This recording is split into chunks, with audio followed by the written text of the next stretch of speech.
இந்த துறையில் உச்ச நிலையை தொட்டவர்கள் சையதுனா கௌதுல் ஆலம் முஹியுத்தீன் அப்துல் காதிர் ஜீலானி கத்தஸல்லாஹு சிர்ரஹுல் அஸீஸ்.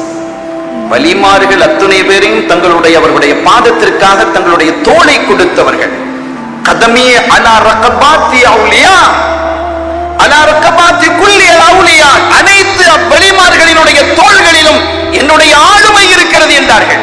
நான் ஆளுகிறேன், நான் அவர்களுடைய ராஜா என்றார்கள். அப்படி ஒரு நிலையை ஒரு மனிதன் அடைய முடியும். ஓதுலாலும் அடைந்தார்கள்.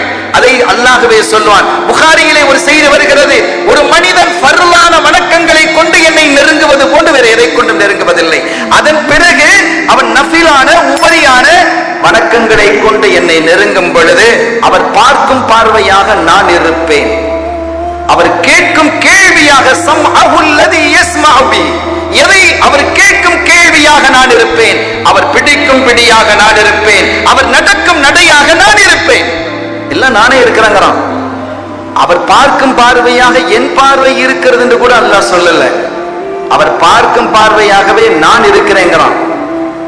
இன்னைக்கு அவுலியாக்கள் அப்படி இல்லாதில்ல, அப்படிலாம் ஒண்ணும் கிடையாது அப்படின்னு பேசுறாங்கல்ல, அது ரொம்ப முரணானது, அல்லாஹ்வினுடைய அந்த சொல்லுக்கு எதிரானது. இது நாதாக்களை வேதனைப்படுத்தக்கூடியது, அவர்களை விரோதிக்கக்கூடியது, இறைவனோடு யுத்தத்திற்கான தயாரான நிலை அது. மன் ஆதாலி வலியன் ஃபகத் ஆதன்துஹு பில் ஹர்ப், யார் என்னுடைய இறை நேசரை வேதனைப்படுத்துகிறாரோ பகைக்கிறாரோ அவரோடு நான் யுத்தம் புரிவேன் என்கிறான் அல்லாஹ். யுத்த பிரகடனம் செய்கிறான். இறைநேசர்களுடைய அந்தஸ்தை நாம் புரிந்து கொள்ள வேண்டும். அருமையானவர்களே, அப்படிப்பட்ட ஒரு அற்புதமான உயர்ந்த நிலைக்கு வந்தவர்கள் தான் கௌதுல் ஆலம் சையதுனா முஹியுத்தீன் அப்துல் காதிர் ஜீலானி ரலியல்லாஹு தஆலா. அவர்கள் குறித்த அவர்களுடைய மகாம், அவருடைய அந்தஸ்து குறித்த ஒரு தகவலோடு இன்ஷா அல்லாஹ் நான் என் உரையை நிறைவுபடுத்துவேன். அருமையான பெருமக்களே, கொஞ்சம் பிந்திய காலம், கௌதுல் ஆலத்தினுடைய காலத்திலிருந்து சற்று காலம் பிந்திய காலம் அது. சையதுனா இப்ராஹிம் அல்-ஹவாஸ் ரலியல்லாஹு தஆலா அவர்களினுடைய மதரசா, அவர்களுடைய பாடசாலை பாடம் நடந்து கொண்டிருக்கிறார். அலியுல் ஹவாஸ் என்ற ஒரு மாணவர், அவங்க ஒரு கேள்வி எழுப்புறாங்க. உஸ்தாத், ஒரு கேள்வி. சமகாலத்தில் வாழ்ந்த கௌதுல் ஆலம் அலியுல் ஹீத்தி ரலியல்லாஹு தஆலா ரெண்டு பேருமே ஒரு குத்துபுடைய நிலை, குத்துபியத்துடைய நிலையை அடைந்த பெருமக்கள் தான். இந்த அலியுல் ஹீத்தி ரலியல்லாஹு தஆலா சையதுனா கௌதுல் ஆலம் ரலியல்லாஹு தஆலா, இந்த இருவரில் மக்காமிலே அந்தஸ்தில் உயர்ந்தவர் யார் அப்படின்னு கேள்வி கேட்கிறாங்க. நம்ம மேல சொன்ன நப்சை பத்தி நம்ம பேசணும். இந்த நப்சை முழுமையாக அடக்கி ஒடுக்கினவங்க கௌதுல் ஆலம். அதுக்கு ஒரு தகவலை நான் சொல்லிடுறேன். ஒரு முறை அவங்க தங்களுடைய முராக்கபா முஷாஹதா வணக்க வழிபாட்டிலே ஈடுபட்டு கொண்டிருக்கும் போது கடும் தாகம், விண்ணிலிருந்து ஒரு வெள்ளி கிண்ணத்திலே தண்ணீர் இறங்குகிறது. அப்துல் காதிரே ஹல்லல் துலக், உங்களுக்கு இதை நாம் ஹலாலாக்கி விட்டோம் என்று அசரீரியும் முழங்குகிறது. அப்படி ஒண்ணு நமக்கு இந்த அப்துல் காதர்லாம் முழங்கினான்னு சொன்னா, ஆஹா நம்ம பெரிய அவுலியா ஆயிட்டோம் நம்ம நினைப்போம், நமக்கு ஹலால் ஆயிட்டோம், தண்ணி எடுத்து குடிச்சிருவோம். ஆனா அவங்க யோசிக்கிறாங்க, வெள்ளிக்கணும் என்னுடைய பாட்டனார் ஸல்லல்லாஹு அலைஹி வஸல்லம் அவர்களுக்கு அது ஆகமாக்கப்படல, எனக்கு ஆகமாக்கப்படுமா என்று அவர்கள் அந்த தண்ணீரை எடுத்து தூக்கி வீசினாங்க. மல்ஊனே தொலைந்து போ, இப்லீஸே தொலைந்து போ. அவன் நமக்கு இந்த அசரீரிகள் இறைவன் புறத்திலிருந்து வருகிறதா அல்லது இப்லீஸின் புறத்தில் வருகிறதா என்பது அறிவதற்கான ஒரு ஆற்றலை தருவதற்கும் பயிற்சி வேணும். எல்லாத்துக்கும் பயிற்சி வேணும். அதை சரியான ஷேகுமார்கள் சூஃபிகள் அவர்களிடத்தில் பயிற்சி, போலிகளிடத்தில் சிக்கிடக்கூடாது, அதையும் கவனமா இருக்கணும். அருமையான பெருமக்களை தூக்கி வீசிட்டாங்க. ஷைத்தான் நேரடியா வந்துட்டான். அந்த காலத்துல நேரடியா வருவான், இந்த காலத்துல நேரடியா வர்றான் இயக்க ரீதியாக. அருமையானவர்களே, அப்ப நேரடியாக வந்து சொன்னான், அப்துல் காதிரே, நான் உங்களை பல வகையில் தோற்கடிப்பதற்கு நாசப்படுத்துவதற்கு முனைந்தேன், எல்லா வழியிலும் நான் தோற்று போய்விட்டேன், எல்லா வழியும் தோற்று போய்விட்டேன்.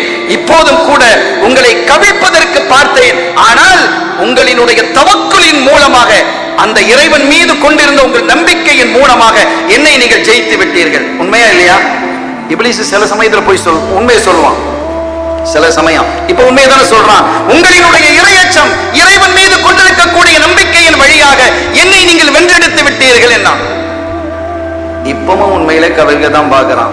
ஓதுலான்னு சொன்னாங்க, மல்லோனே, நான் ஒண்ணு என் தவக்குல், என்னுடைய நம்பிக்கை, என்னுடைய ஈமானை வைத்து நான் ஒன்னும் என்ன செய்யல, உன்னை வெல்லல, என்னுடைய அருள், என்னுடைய ரப்பின் அருளால் உன்னை வென்றேன். அவன் தலையில மண்ணலி போட்டுட்டு இதுமே உங்ககிட்ட நான் வரவே மாட்டேன் அப்படின்னு போயிட்டான். அப்படிப்பட்ட கௌதுல் ஆலம் இதயத்தை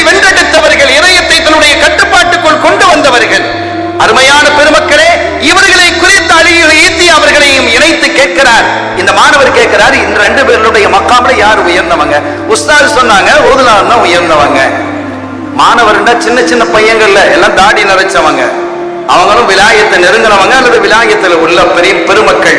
அவங்க சொன்னாங்க, இல்லை உஸ்தாத், ஓதுலாலும் பெரியவங்க தான், ஆனா அவங்களை விட உயர்ந்த மக்காமில இருப்பவர்கள் அலியுல் ஹீத்தி ரலியல்லாஹு தஆலா அவர்கள் தான். என்னிடத்தில் 2 தலீல்கள் இருக்கிறது, ஆதாரங்கள் இருக்கிறது என்றார்.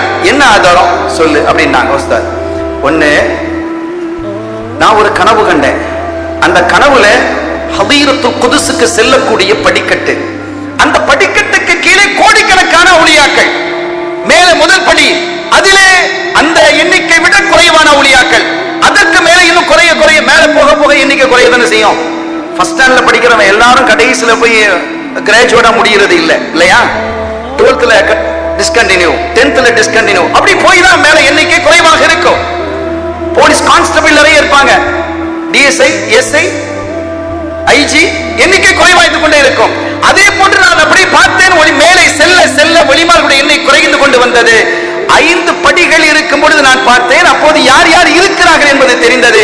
அந்த 5 படிகளிலும் ஓதுலாலம் இல்லை, அலியுல் ஹீத்தியும் இல்லை. ஆனால் மேலே போய் நான் சேர்ந்த போது அலியுல் ஹீத்தி அவர்கள் மட்டும் இருந்தார்கள். இந்த 5 படியிலே இல்ல, 5 படிக்கு கீழே ஓதுலாலம் இருந்தாலும் எனக்கு தெரியாது அப்படின்னா, அப்ப அலியுல் ஹீத்தி அவங்க தான் உயர்ந்தவங்க இல்லையா? சரி, இன்னொன்னு என்னன்னு கேட்கிறாங்க. இன்னொன்னு, ஒரு வரலாற்று செய்தி நாம் பார்க்கிறோம். ஓதுலாலம் ரலியல்லாஹு தஆலா அவர்கள் மக்களுக்கு உபதேசம் செய்து கொண்டிருக்கிறார்கள். அந்த சபையிலே அலியுல் ஹீத்தி ஒரு தூணுக்கு பக்கத்துல வந்து உட்கார்ந்து தூங்குறாங்க. அவங்க தூங்குறாங்கிறத பார்த்ததும் தன்னுடைய உரையை நிறுத்தி கொண்டு அலியுல் ஹீத்தி ரலியல்லாஹு தஆலா அவங்களுக்கு பக்கத்துல வந்து ஓதுலாலம் கை கட்டி நின்னுட்டாங்க. என்ன அர்த்தம் இதுல? தன்னுடைய உரையை விட அலியுல் ஹீத்தி ரலியல்லாஹு தஆலா அவர்களுடைய தூக்கம் பெரியது என்று ஓதுலாலுமே கருதினாங்க. எனவே அவர்கள் தான் உயர்ந்தவர்கள். இப்போ உஸ்தாத் பதில் சொல்றாங்க, நீங்க மேல் படி வரைக்கும் போனியப்பா, மேல போயிட்டால, ஆமா, அதுக்கு பிறகு என்ன இருந்ததுன்னு கேட்டாங்க. அதற்கு பிறகு ஒரு சித்தர் திரை இருந்தது, திரையை நீக்கி உள்ளே சென்றாயான்னு கேட்டாங்க. இல்ல, திரையை நீக்கி உள்ளே போனால் அங்கே ஓதுலாலத்தை பார்த்திருப்பாய். அவர்கள் இருக்க வேண்டியது காத்து நிற்க வேண்டியவர்கள் இல்லை. ஒரு கட்டத்தில் தாலிபாக இருக்கக்கூடியவர்கள், சூஃபிகள் பேசுவார்கள், ஆன்மீகவாதிகள் பேசுவார்கள், நீ அல்லாஹ்வை மட்டுமே தேடிக் கொண்டிருந்தால் ஒரு காலகட்டத்தில் நீ மத்லூ, நீ தேடப்படுவாய், உன்னை தேடி மக்கள் வருவார்கள். அல்லாஹ் அப்படி வச்சிருவான். அருமையானவர்களே, இப்போ அவங்க படிக்கட்டுல நிக்கிறவங்க இல்ல, அவங்க உள்ள இருக்கிறவங்க. நீ உள்ள போயிருந்தா அவங்கள பார்த்திருப்ப, அவங்க திகைச்சுட்டாங்க மாணவர். இரண்டாவது, இந்த வரலாற்று செய்தி இங்க சொன்னீர்கள், ஓதுலாலம் பேசிக்கொண்டு இருந்தார்கள். அப்படி பேசிக்கொண்டு இருக்கும் பொழுது அலியுல் ஹீத்தி தூங்கினார்கள். அவர்கள் அருகிலே வந்து ஓதுலாலம் கை கட்டி நின்றார்கள். உண்மைதான், தூங்கிக் கொண்டிருந்த அலியுல் ஹீத்தி ரலியல்லாஹு தஆலா அவர்கள் ஒரு கனவும் கண்டார்கள். உஸ்தாத் சொல்றாங்க, அந்த கனவிலே காத்தமுர் ரசூல், இதயவேந்தர் சையதுனா முஹம்மதுர் ரசூலுல்லாஹி ஸல்லல்லாஹு அலைஹி வஸல்லம் அவர்கள் ஆஜராகிறார்கள். அலியுல் ஹீத்தியினுடைய கனவிலே தன்னுடைய பாட்டனார் ஆஜராகி இருந்ததை பார்த்த ஓதுனா பேச்சை நிறுத்திட்டாங்க. ரசூல்லா வந்த பிறகு நாம என்ன பேசுறது என்று ரசூலுக்கு பக்கத்தில் தன்னுடைய பாட்டனாருக்கு பக்கத்துல போய் கை கட்டி நின்றாங்களே தவிர அலியுல் ஹீத்திக்கு பக்கத்துல இல்லப்பா அப்படின்னு சொல்லிட்டு, அதுக்கு பிறகு நீ வந்து அந்த கனவு முடிந்ததற்கு பிறகு அலியுல் ஹீத்தி ரலியல்லாஹு தஆலா அவர்களை பார்த்து ஓதுலாலம் சொன்னாங்க, நீங்க ரசூல் ஸல்லல்லாஹு அலைஹி வஸல்லம் வந்தார்கள் இல்லையா? ஆமாம், என்ன சொன்னார்கள் என்பதை இந்த மேடையிலே அறிவீங்கள் என்றார்கள். அலியுல் ஹீத்தி அவர்கள் மேலே வந்தார்கள், வந்து சொன்னார்கள், நான் ரசூல் ஸல்லல்லாஹு அலைஹி வஸல்லம் அவர்களை பார்த்தேன், அலியுல் ஹீத்தி என்னுடைய பேரர் அப்துல் காதிரை நீங்கள் பற்றி பிடியுங்கள் என்றார்கள். யார் உயர்ந்தவங்க? அருமையான கண்ணியத்திற்குரிய பெருமக்களே, அப்படி ஒரு உன்னதமான ஒரு நிலையை, உச்ச நிலையை தொட்டவர்கள் ஓதுலாலம் சையதுனா முஹியுத்தீன் அப்துல் காதிர் ஜீலானி ரலியல்லாஹு தஆலா. ஒரு சிறந்த ஒரு விருந்துடைய நாள். அந்த விருந்துடைய நாளிலே அவர்களுடைய முரீதீன் ஒருத்தர் வந்து கூப்பிடுறாரு, எங்க வீட்டுக்கு நாளைக்கு நீங்க விருந்துக்கு வரணுங்கிறாங்க.